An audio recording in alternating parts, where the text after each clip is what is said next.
Cathrine and Her Destiny. Once upon a time, in a kingdom far away from where we sit at the moment, there lived a princess called Princess Cathrine. I don't know anything about her except that she reads all day and is a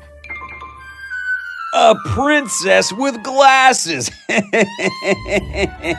Not my princess, no! No! boring.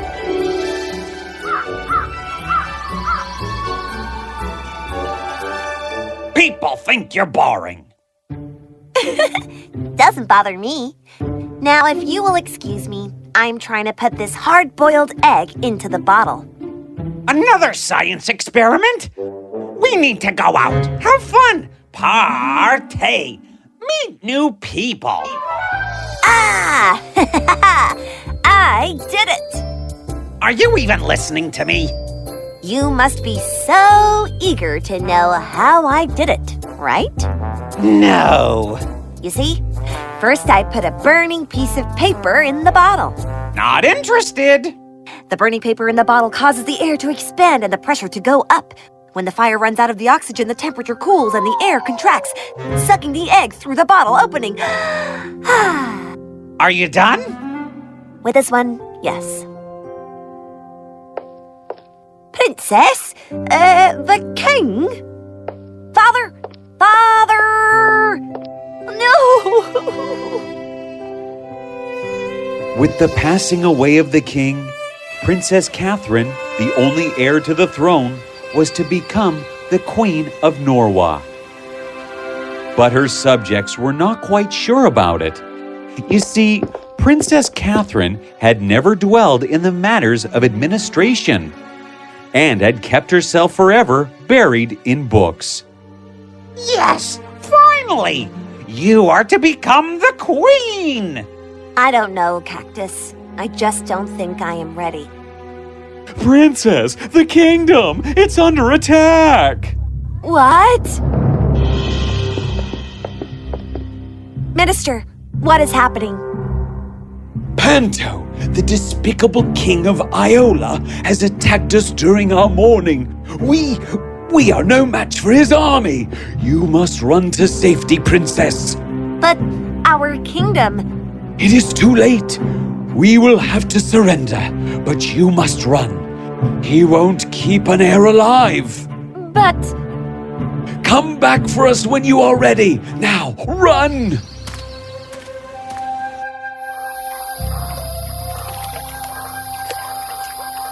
We are far away from the kingdom now.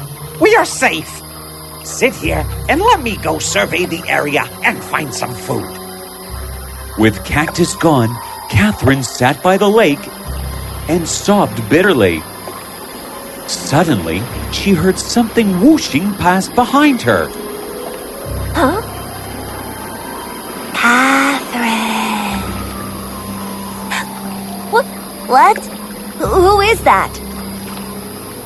I am your destiny.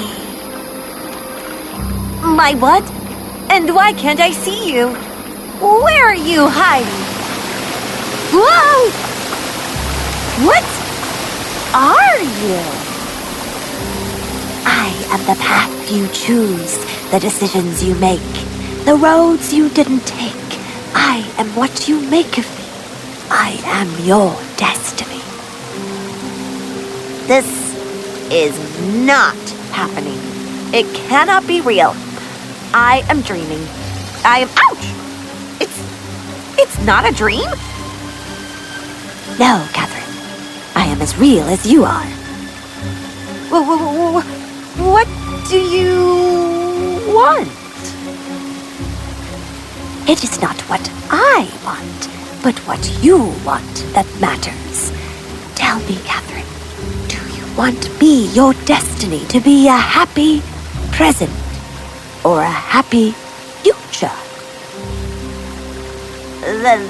This doesn't make any sense, but let's just say that if I want a happy present, then I shall have to suffer for the rest of my life. No, the probability of me enjoying my life later outweighs the probability of me enjoying it now as we live in the present to secure a beautiful future. That's how we are genetically sewed. So, as any sane person would deduce this unfathomably irksome situation that looks straight out of the dream, I would bear the trouble now and have something better to look forward to in the future. Yes. I have no idea what you just said. I choose a happy future.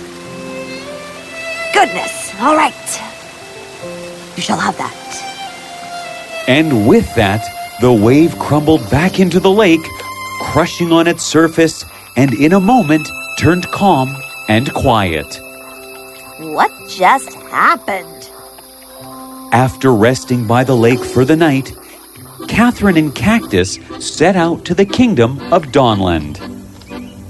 When they reached a small town in the kingdom, they were passing the market.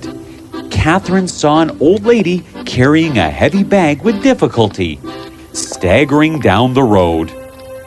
Ma'am, may I help you? And why would you do that? I'm new in this town and looking for a job.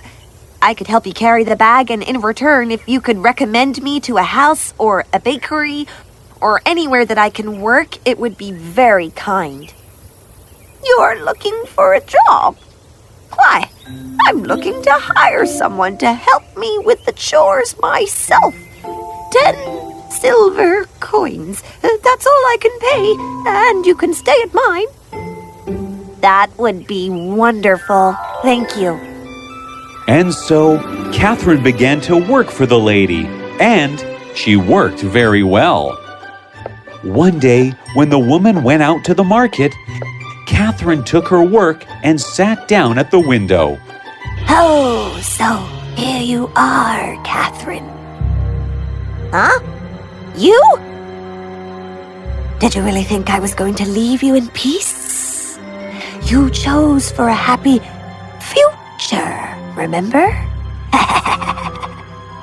And then, fluttering over to the linen press, where the old woman kept all her finest sheets and clothes, tore everything in pieces and flung them on the floor.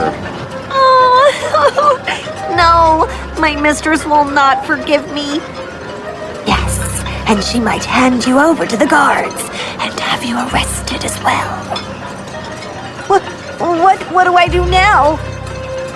Flee or stay and bear the consequence. Cathrine thought for a moment, and then starting up, she ran to the door, opened it, and then fled. Cactus, hurry! What?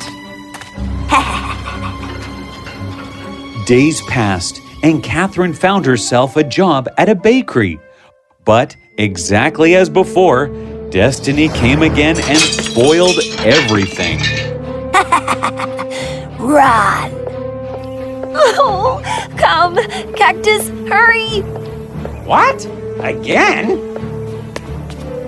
And so it befell for 11 months, and every time Cathrine found a fresh place, her destiny came and forced her to leave it. Finally, after having been chased away from her last house, Cathrine, now downhearted and despondent, sat down by the margin of a quiet lake and reminisced about her past life.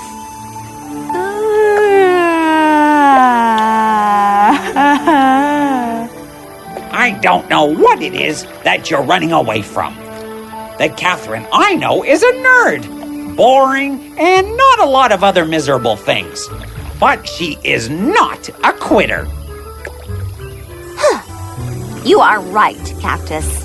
I will not sit here and cry over my fate. I will make my own destiny. Yeah! Whatever that means. Cathrine went to the capital of Dawnland, hoping she would be able to meet with the king and ask him for his help.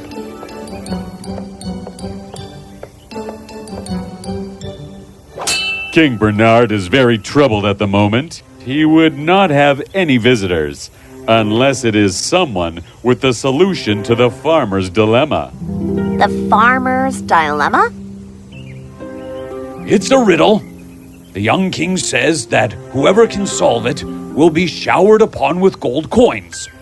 You see, his destiny apparently has posed it to him and said that if he could solve it, he will find the woman of his dream. Tell me about the riddle. Very well. When a farmer returns to his boat to cross the river after having purchased a fox, a chicken, and a bag of corn from the market, he realizes he has a dilemma. The farmer can only take one item in his small boat at a time. Otherwise, he risks capsizing. He cannot leave the fox alone with the chicken because the fox will eat the chicken. He cannot leave the chicken alone with the corn because the chicken will eat the corn. How does the farmer successfully get all three items across the river? I can solve it. All right, look. If you present me to the king, I will solve it. And once I have the gold, I will give you all of it. Cathrine was ushered to the courtroom, where King Bernard sat eager to hear the answer. You think you can solve the farmer's dilemma? Yes, it's quite simple, really. I am listening. First, the farmer must take the chicken across the river, leaving the fox and corn alone together on the starting side. Then, the farmer goes back and gets the fox. When he takes the fox across the river, instead of leaving the fox alone with the chicken, he takes the chicken back to the starting side. He then swaps the chicken out for the corn and brings it across, leaving the fox and corn alone on the far side. Finally, he goes back to the chicken, bringing all three items across the river without letting anything eat anything else. Huh? Marvelous! She solved it! She solved it! How did you do that? Actually, I've read a lot of riddles back in the day in my palace. Your palace? Cathrine told the king all about her and tales of misery. You are the Princess Cathrine of Norwa? Yes, Your Majesty. Please help me get my kingdom, and I will be forever grateful to you. Your army can take down Panto with a snap of a finger. Call me Bernard, please, and yes, I shall help you. Early next morning, when the kingdom of Norwa was still in a deep slumber, King Bernard, along with Princess Cathrine, attacked Norwa and seized the palace. King Panto was captured from his bed and was put behind the bars. And all of Norwa's previous courtiers, soldiers, and ministers were released from imprisonment. You came for us, Princess, or shall I say, Queen. I am sorry I didn't come sooner. I was fighting my destiny. The whole kingdom rejoiced at the news of the return of Princess Cathrine, who was crowned as the Queen. The Queen of Norwa! The Queen of Norwa! The Queen of Norwa! The Queen of Norwa! Queen Cathrine? She's so smart. I want to be like her. A princess with glasses? I say yes. Yes. Queen Cathrine! Queen Cathrine! Cathrine went on to become a benevolent leader and was loved by all of Norwa. The next spring, Cathrine and Bernard married each other, and a grand feast was held in the kingdom. You look pretty. What's your name? Can we be... Don't! Don't? That's a weird name. Don't you think? Hey, don't! Where are you going? And as for Catherine's destiny, well, it never showed up again, as she had taken charge of it and proved that we make our own destiny.